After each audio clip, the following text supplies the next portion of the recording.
नमस्कार friends, doctor Jaylal homeopathic clinic में एक बार फिर आपका स्वागत है।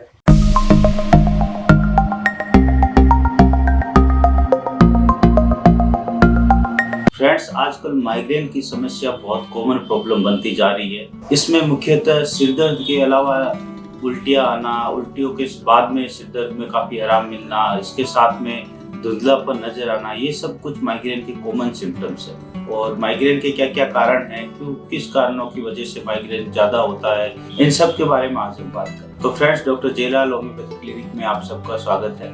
फ्रेंड्स, माइग्रेन एक न्यूरोलॉजिकल बीमारी है जो कि थ्रोबिंग और पल्सिंग हेडेक देती है। हेडेक मतलब सिरदर्द होता है, थ्रोबिंग पल्सिंग हेडेक मतलब होता है जैसे हमारी नसों में खून का दौरा होता है, अगर हम उंगलियां लगा के फील करेंगे तो कुछ ठस ठस टाइप की आवाज आती है, उसी तरह का ये हेडेक होता है। माइग्रेन किसी भी एज में हो सकता है, ये हर एज में बहुत कॉमन है और अगर तुलना की जाए तो ओल्ड एज में इसके चांसेस बहुत कम रहते हैं। अब फ्रेंड्स, हम बात करते हैं कि माइग्रेन का अटैक किस तरह का होता है। तो उसके लिए मैं आपको पहले माइग्रेन की स्टेजेस बताता हूँ। माइग्रेन कितने स्टेज में होती है। माइग्रेन की मुख्यतः 4 स्टेज होती है। फर्स्ट स्टेज होती है प्रोड्रोम स्टेज, जो कि माइग्रेन का अटैक आने से पहले की स्टेज होती है, जिसमें पेशेंट के मूड में चेंज आने लगता है, उनके बॉडी में पेन स्टार्ट हो जाता है, स्पेशली गर्दन साइड के रीजन में पेन ज़्यादा होता है और दर्द के साथ साथ में गर्दन में जकड़न भी आ जाती है। पेशेंट को प्यास बहुत लगने लगती है और पेशेंट को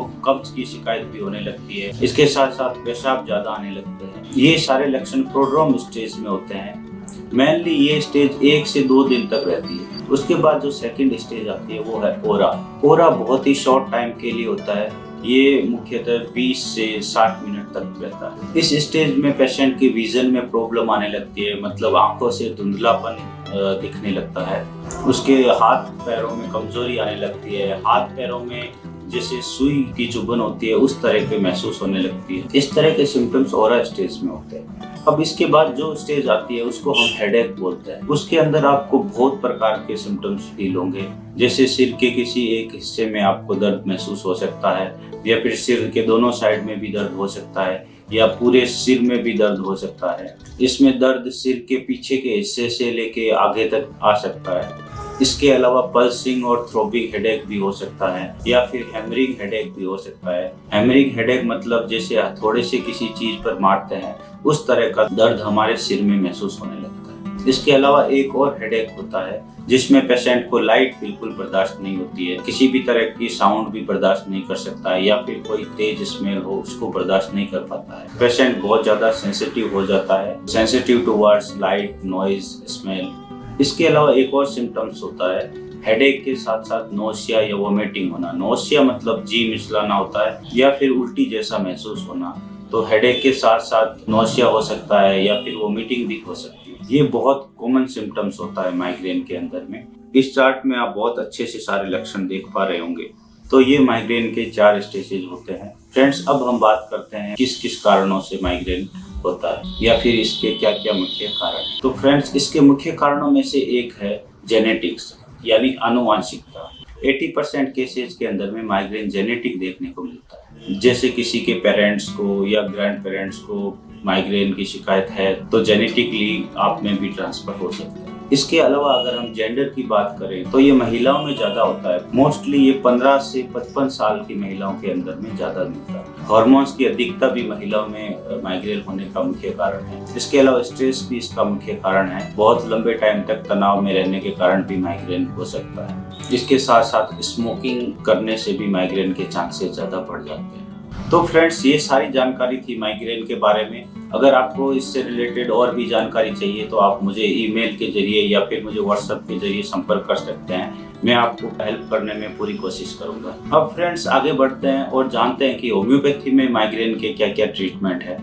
होम्योपैथी में इसकी क्या क्या असरदार दवाएं हैं जो माइग्रेन को ठीक करने में मेन रोल निभाती है। तो फ्रेंड्स, वैसे तो होम्योपैथी के अंदर अगर डॉक्टर पेशेंट के सारे लक्षण जानने के बाद में होम्योपैथी मेडिसिन दें तो वो उसके लिए बेस्ट होती है। लेकिन आज मैं आपको यहाँ पर कुछ कॉमन होम्योपैथी मेडिसिन के बारे में बता रहा हूँ जो माइग्रेन के अंदर में बहुत शानदार काम करती है और माइग्रेन को पूरी तरह से ठीक करने में बहुत हेल्प करती है। तो फ्रेंड्स, इसमें सबसे पहले नंबर पर जो होम्योपैथिक मेडिसिन है वो है बेलाडोना। ये मेडिसिन माइग्रेन के अंदर बहुत शानदार काम करती है और किसी भी तरह का माइग्रेन हो उसमें ये बहुत ज़्यादा अच्छा रिजल्ट देती है। खासकर अगर ठंड लगने के बाद से किसी भी तरह का हेडेक होता है तो उसमें ये काफ़ी आराम देती है। इसके अलावा थ्रोबिंग टाइप हेडेक में भी ये काफ़ी आराम देती है।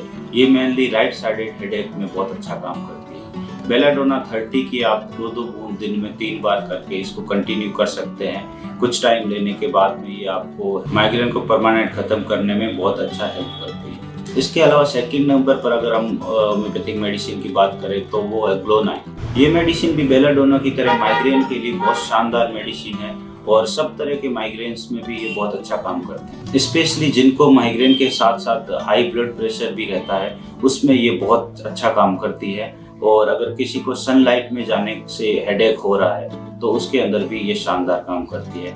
ग्लोनाइन 30 की भी आप 2-2 बूंद दिन में 3 बार करके अगर कंटिन्यू करते रहेंगे तो ये आपको हेडेक के अंदर में काफ़ी रिलीफ देगी। इसके अलावा अगर हम नेक्स्ट मेडिसिन की बात करें तो वो स्पाइजेल है।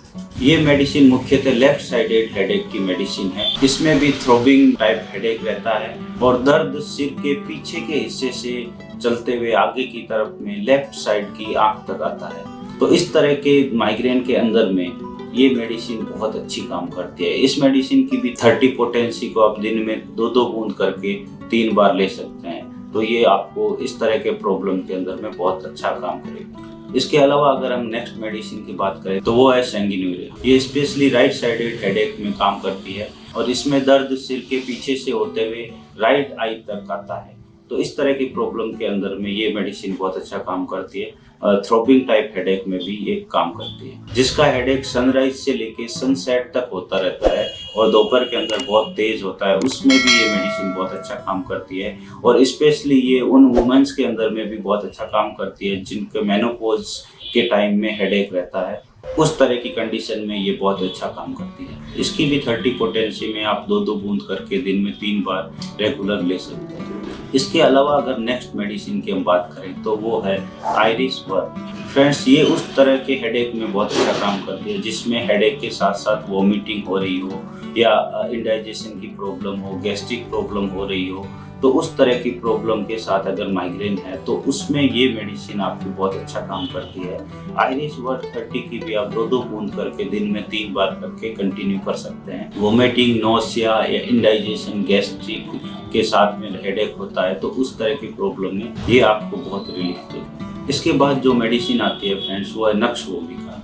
नक्स वोमिका मेडिसिन भी बेलाडोना की तरह माइग्रेन में बहुत अच्छा काम करती है। ये मेडिसिन उस तरह के हेडेक में काम करती है जिसमें हेडेक के साथ साथ में इंडाइजेशन की प्रॉब्लम हो रही हो, कॉन्स्टिपेशन हो रहा हो, तो वहाँ पर ये बहुत अच्छा काम करती है। इसके अलावा अगर बहुत ज़्यादा अल्कोहल लेने से हेडेक हो रहा हो तो उसमें भी ये बहुत आराम देती है। नक्स वोमिका 30 की भी आप 2-2 बूंद दिन में 3 बार करके कंटिन्यू कर सकते हैं। तो इस तरह के हेडेक में ये आपको काफ़ी रिलीफ देगी। इसके अलावा हेडेक के लिए एक और जो बेस्ट मेडिसिन है वो है नेट्रेम्यूर। फ्रेंड्स ये मेडिसिन उस तरह के हेडेक में बहुत अच्छा काम करती है जिसमें हैमरिंग टाइप का हेडेक होता हो या फिर सनराइज से लेके हेडेक बढ़ रहा हो और सनसेट तक रहता हो। तो उस तरह के हेडेक में भी ये बहुत अच्छा काम करती है।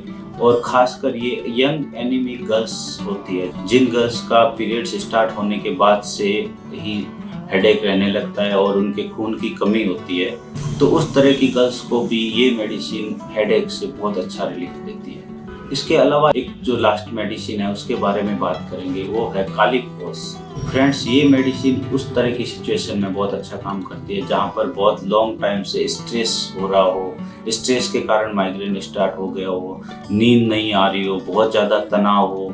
तो उस तरह की सिचुएशन में कालीफॉस मेडिसिन बहुत अच्छा काम करती है। कालीफॉस 6x को आप 4 टैबलेट पानी के अंदर में घोल के और दिन में 3 बार ले सकते हैं। तो ये कंटिन्यू करने से आपको इस तरह का प्रॉब्लम्स जो कि स्ट्रेस के कारण हेडेक होना स्टार्ट हुआ है उस तरह में काफ़ी रिलीफ देगी। तो फ्रेंड्स ये कुछ कॉमन होम्योपैथी मेडिसिन थी जो माइग्रेन जैसी प्रॉब्लम्स में बहुत अच्छा काम करती है। आशा करता हूँ फ्रेंड्स कि ये वीडियो आपको बहुत पसंद आया होगा और अगर आपके आसपास आपके घर में किसी को माइग्रेन जैसी प्रॉब्लम्स है तो उसके लिए बहुत उपयोगी साबित होगा। इसके अलावा फ्रेंड्स अगर आप किसी तरह का होम्योपैथिक ट्रीटमेंट चाहते हैं तो आप मुझसे भी संपर्क कर सकते हैं। फ्रेंड्स अगर आप आगे और बीमारियां और उस होम्योपैथिक ट्रीटमेंट के बारे में जानना चाहते हैं तो आप मेरे चैनल को सब्सक्राइब कर सकते हैं। ताकि फ्यूचर में आपको और मेरी ऐसी इंफॉर्मेटिव वीडियोस मिलती रहे।